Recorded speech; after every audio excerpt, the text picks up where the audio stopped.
What's up, guys? Hello. How are you? Happy Pro Day.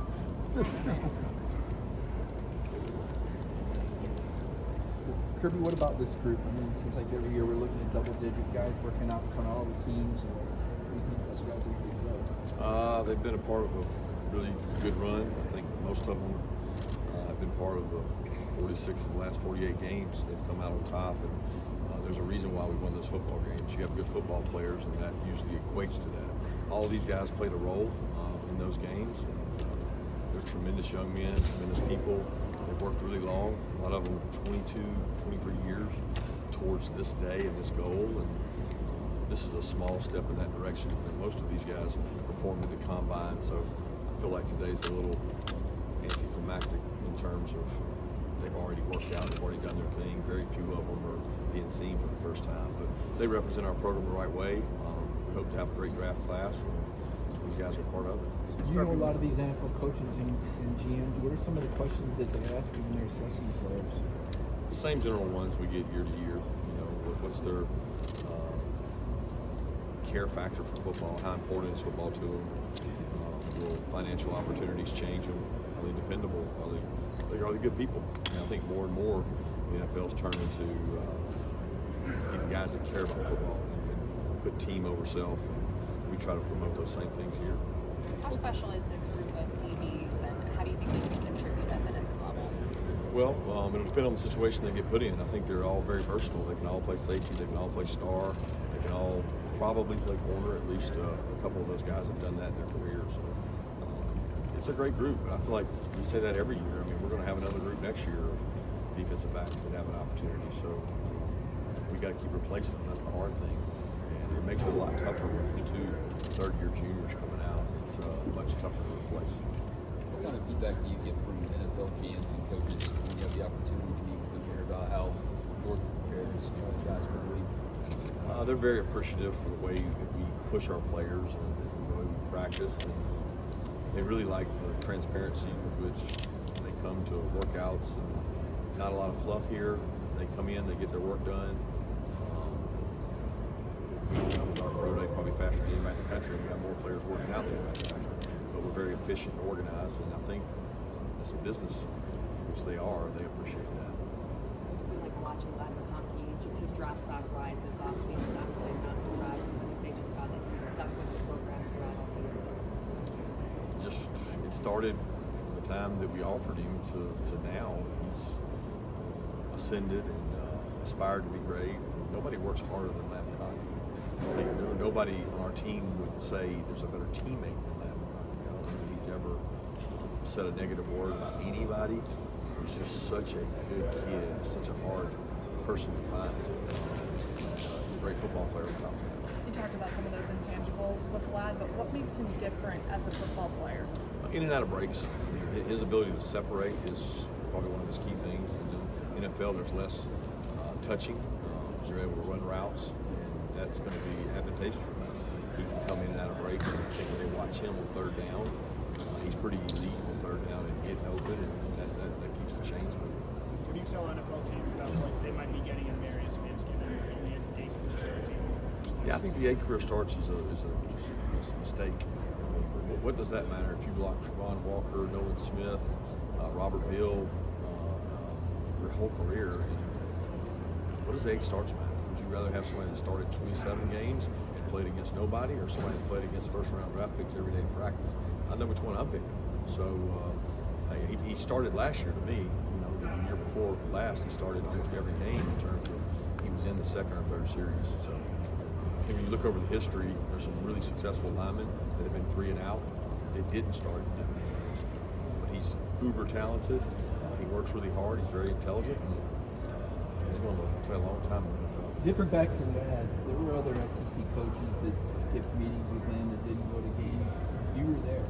What did you see back when he was 165 pounds with no other major offers? A chip on the shoulder. A young man that wanted to prove everybody wrong. And, we bet on him to be a good player, and he did. And he was very productive. And we're fortunate to have kids like that in our state that get overlooked and work really hard. And luckily, we have enough staff people here that we're able to find him. What did Kamari mean to your defense, and how do you think his skill set will translate to the next game? He'll be a tremendous player no matter where they play him. He can play the nickel slot. He can play safety. He can play corner. He's a ball hawk. He's super competitive. You know, some people have a knack for finishing and getting the ball out. That's one thing that he has a really good knack for finishing on the ball and getting the ball out. And corners are hard to find. It's a throw-first league. You got to find people who can cover man-to-man, and he has the ability to do that. Obviously, Brock doesn't need to show that enough film, obviously, his skill. But what do you say to teams when they ask you about him and just his competition? Watch the tape. I mean, the tape speaks for itself.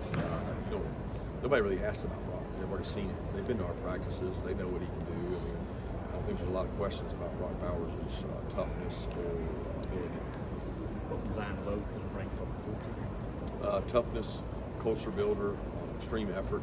He's probably on every one of our tapes we show the first day of practice of what we call getting out of the stack.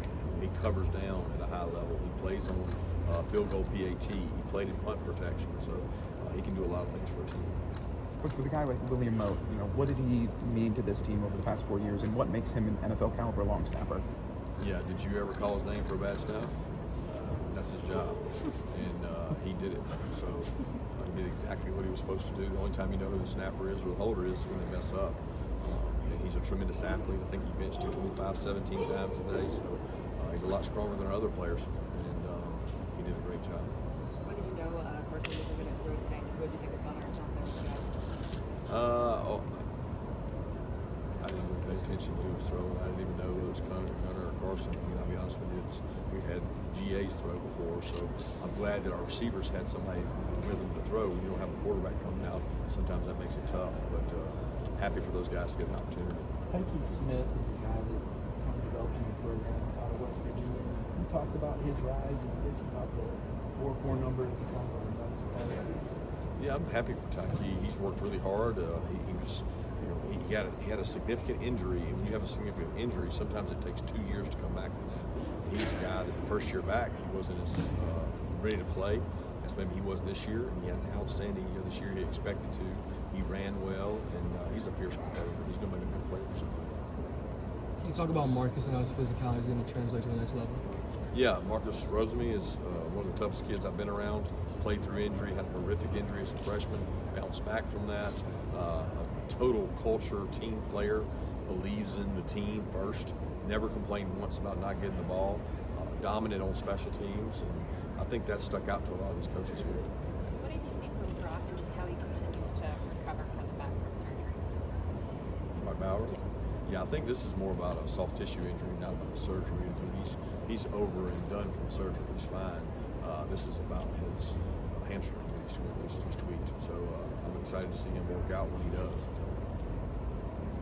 Speaking of that, Brock and the Reserve doing the April private workout, what is it that they, I guess, want to show to be able to do that thing?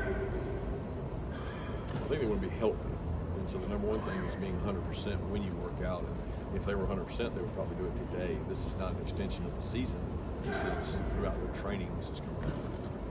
What is it like for you on a day like today? I mean, I don't know if this is farewell forever, but these guys in the building together and kind of a process that started 4 or 5 years ago, 6 probably for 3. Yeah, it's the next step. So I concern myself mostly with our team today, and we've got film study, we've got walkthroughs. I'm a lot more worried about that than I am the pro day. That's beyond my control. Coach, on Jamel Walthour, this was a guy with your team for a long time. What did he do with this team, and what did he bring for this football team? He's a torchbearer. I mean, he carries the torch. He carries the water. He's a lunch pail guy. He worked every day of his career. I mean, I can't thank him enough for how hard he worked, and he earned this opportunity by what he did. So today's a special day for him. He gets to go out and showcase what he learned while he was here. You mentioned being concerned about your team and film study. How was the first day of spring practice yesterday? Yeah, we've got a long way to go. So we'll get to work on that today, and just step by step, day by day. Don't put one foot too far ahead of the other. Kirby, do you take it for granted that you guys will have multiple first-round picks every year, and then you've done it a couple of times in a row? And, it seems like obviously this is not a year like that. Yeah, I don't know that that's going to always be the case. I think with the portal you can bring in a first-rounder, so those years you might not have them, but you can bring them in.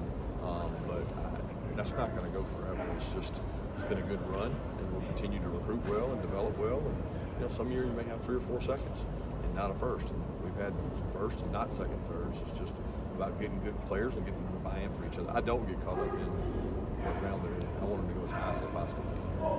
With the NFL draft success you guys have had, make it easier to sort of preach and teach positional versatility, the ability to do different things, given some guys might be stuck and say, I just want to be in this one position.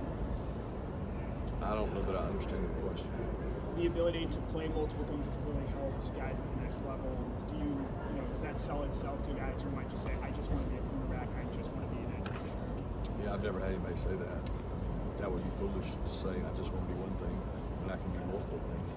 So we sell that because it's the right thing to do for our team, not because it's the right thing to do for the NFL. Got time for one more question. The momentum that you have generating all these picks in today's era, we hear so much about today's recruit and what they're looking for. How much easier does it make that for you to recruit when you can sell guys practicing against first-round guys every week and developing into what we're seeing right now? It's a great sell for the kids that listen to it.